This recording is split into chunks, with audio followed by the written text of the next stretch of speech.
السلام علیکم، میں حافظ عاصم آپ کی خدمت میں بیان لایا ہوں. آپ اس کو سنیں اور انشاءاللہ اس پہ عمل کریں. ان العبد اذا تعرف ثم تاب تاب اللہ علیہ. میرے حبیب نے فرمایا بندہ جب رو کے کہتا ہے نا یا اللہ غلطی ہو گئی معاف کر دے، فرمایا میرا مالک اسے فوراً ہی معاف فرما دیتا ہے. تو آ تو صحیح، تو آتا ہی نہیں. سنیں بڑی پیاری حدیث، بڑی خوبصورت حدیث، کنز المال میں دیگر کتب احادیث میں ہے. حضرت ابو ہریرہ رضی اللہ تعالیٰ عنہ فرماتے ایک بابا جی نبی پاک کی بارگاہ میں آئے، اور جب وہ واپس جانے لگے تو میں نے عمر پوچھی تو عمر تھی 96 سال. کہتے ہیں بزرگ جب آئے نا تو یہ بھویں جو ہے نا ان کی سفید ہو کے تو یوں آنکھوں پہ آ گئی. بڑی چھڑی بابا جی نے پکڑی ہوئی اور دونوں ہاتھ پکڑ کے نا چھڑی کے اوپر جھکے ہوئے ہیں ایک جانب. قربان جاؤں، کہتے ہیں جب وہ بزرگ مسجد میں داخل ہوئے تو میرے رسول نے کھڑے ہو کے استقبال فرمایا، کھڑے ہو. اور نبی کریم صلی اللہ علیہ وسلم نے آگے بڑھ کے بابا جی کو بازو سے پکڑا اور بٹھایا. حضور بیٹھ گئے. کہا بزرگوں کیسے آئے ہو؟ تو کہتے ہیں وہ بابا جی بات کرتے تو آنکھ کھول کے پہلے حضور کا چہرہ دیکھتے، پھر وہ بات کرتے تو ان کے لب و لہجے کے اندر بڑی پریشانی، بڑی تکلیف، بڑی مایوسی. عرض کرنے لگے یا رسول اللہ، حضور زندگی ساری گناہوں میں بیت گئی ہے، حضور غلطیاں ہی غلطیاں، یاد ماضی عذاب ہے، یا رب چھین لے مجھ سے حافظہ میرا. اے اللہ کے رسول بڑی لمبی فہرست ہے، پاپ ہی پاپ ہے، کالے سیاہ دفتر ہے. یا رسول اللہ صلی اللہ علیہ وسلم جب پلٹ کے دیکھتا ہوں حضور مجھے نیکی دکھائی نہیں دیتی. حضور اس عمر میں آپ کا ایک صحابی ملا ہے، اس نے بات سمجھائی ہے تو تھوڑا خیال آیا ہے، لیکن یا رسول اللہ صلی اللہ علیہ وسلم اب میرا وجود بیکار ہو گیا ہے، حضور بوڑھا ہو گیا ہوں. 3 باتیں کہیں بزرگوں نے اور نرالی کہیں. کہنے لگے یا رسول اللہ صلی اللہ علیہ وسلم، حضور اب تو میری کمر بھی سیدھی نہیں ہوتی کہ میں نماز ہی صحیح ادا کر سکوں، بوڑھا ہو گیا ہوں. یا رسول اللہ صلی اللہ علیہ وسلم اب میرے اندر طاقت نہیں کہ میں محنت مزدوری کر کے صدقے اور خیرات دے سکوں. یا رسول اللہ صلی اللہ علیہ وسلم اب میں تلوار لے کے جہاد بھی نہیں کر سکتا. حضور نہ میں لمبی نمازیں پڑھ سکتا ہوں، آقا نہ میں صدقات و خیرات دے سکتا ہوں، محبوبہ نہ میں دین کے لیے کوئی جہاد کر سکتا ہوں. بیکار وجود ہے، بیکار. بیکار وجود کو تو گھر والے برداشت نہیں کرتے، بچے دعا کرتے ہیں یا اللہ ابا جی کو پردہ دے دے، اماں کو پردہ دے دے. بیکار ہو گیا ہوں اور آج آیا ہوں تو مجھ بیکار کو میرا رب قبول کر لے گا؟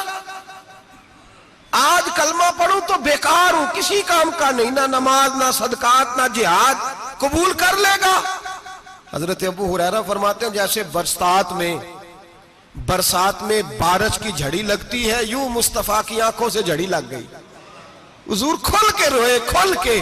اور میرے حبیب پاک نے فرمایا بزرگوں بڑے مجاہد ہیں، دین کے لیے جہاد کرنے والے بڑے ہیں، رب کریم کو آپ کی تلوار کی اتنی حاجت نہیں. اور فرمایا اس کے خزانے کوئی خالی تو نہیں کہ آپ ہی گویا صدقہ دیں گے تو بھرے جائیں گے. اور فرمایا پھر رب کریم کی شان میں اضافہ نہیں کرتی عبادتیں، وہ تو بندے کو نفع دیتی ہیں. میں بزرگوں نہ آپ جہاد کریں نہ آپ صدقات دیں، لا لمبی نمازیں پڑھیں، آپ صدق دل سے آ جائیں. اللہ کے رسول کا وعدہ ہے رب آپ کو بغیر حساب کتاب جنت عطا فرما دے گا. آنا تو شرط ہے کہ نہیں؟ آئیں تو صحیح، نہ پہنچے تو صحیح، آ جائیں. اس کو نہیں عادت صدقات و خیرات کی، جہاد کی، تبلیغ، آئیں تو صحیح. نہ تو آ ہی نہیں رہا، تو گھر میں بیٹھا ہوا ہے، تو سویا ہوا ہے، تو دکانداری کر رہا ہے، تو پیسے گن رہا ہے، تو آیا ہی نہیں، آ تو صحیح. بلکہ میرے نبی پاک فرماتے ہیں جب اللہ پاک کا بھاگا ہوا غلام آتا ہے پھر تو اللہ زیادہ راضی ہوتا ہے، پھر تو اللہ زیادہ راضی ہوتا ہے، زیادہ راضی ہوتا ہے. تو آ تو صحیح، پہنچ تو صحیح.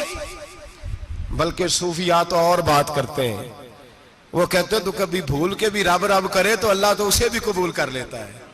بھول کے. ملا رومی کہتے ہیں بنی اسرائیل کا بندہ ہے، صنم پتھر کو کہتے ہیں، بت کو کہتے ہیں، بت کے سامنے کھڑا ہے اور ساری رات کہتا ہے یا صنم یا صنم یا صنم، اے پتھر اے بت. ساری رات پکارتا رہا، رات گہری ہو گئی، نیند کا غلبہ، تھک گیا، سونے کے قریب آیا تو غلطی سے منہ سے نکل گیا یا صمد، یا صنم کی جگہ نکل گیا رب کریم نے فرمایا جبریل دوڑ کے جا، جو مانگتا ہے اسے دے دے۔ حضرت جبریل عرض کرتے ہیں مولا بھول کے تیرا نام لے رہا ہے، بھول کے لے رہا ہے۔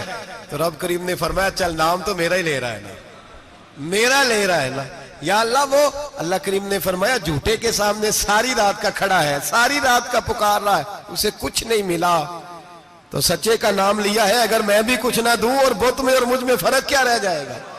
جا جو مانگتا ہے جھولی بھر کے دے، نام تو لیا ہے نا۔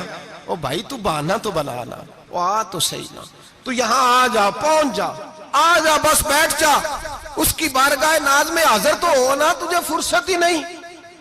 تو یاروں کے لیے ٹائم نکالتا ہے، بازاروں کے لیے ٹائم نکالتا ہے، گلیوں کے لیے ٹائم نکالتا ہے، چوکوں چوراہوں کے لیے ٹائم نکالتا ہے، ہفتے میں ایک دن ہوٹلنگ کے لیے بھی جاتا ہے، لیکن کبھی چھپ کے 2 نفلوں کی تجھے توفیق نہیں ہوتی۔ اور میں کئی دفعہ کہہ چکا ہوں جس بندے کو بغیر عبادت کے رزق زیادہ ملنے لگ جائے اس پر آزمائش ہوتی ہے رب کریم کی۔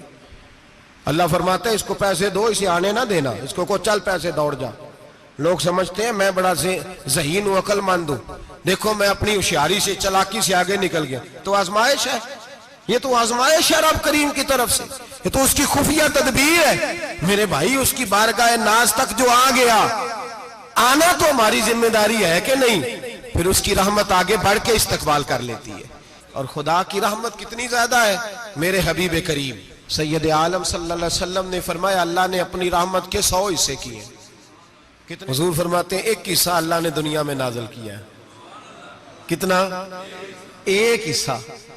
فرمایا یہ جو ماں بیٹے سے پیار کرتی ہے، باپ بیٹے کے لیے مزدوری کرتا ہے، جو بہن بھائی کے لیے روتی ہے، یہ جو بیوی شوہر کے لیے دعا مانگتی ہے، یہ جو بچے ماں باپ سے پیار کرتے ہیں، فرمایا یہ اس ایک رحمت کا نتیجہ ہے، ایک رحمت کا نتیجہ۔ تو صحابہ کہنے لگے یا رسول اللہ وہ 99 کدھر ہیں؟ نبی پاک نے فرمایا رب کریم نے سنبھالی ہوئی ہے، قیامت کے دن تمہیں عطا فرمائے گا۔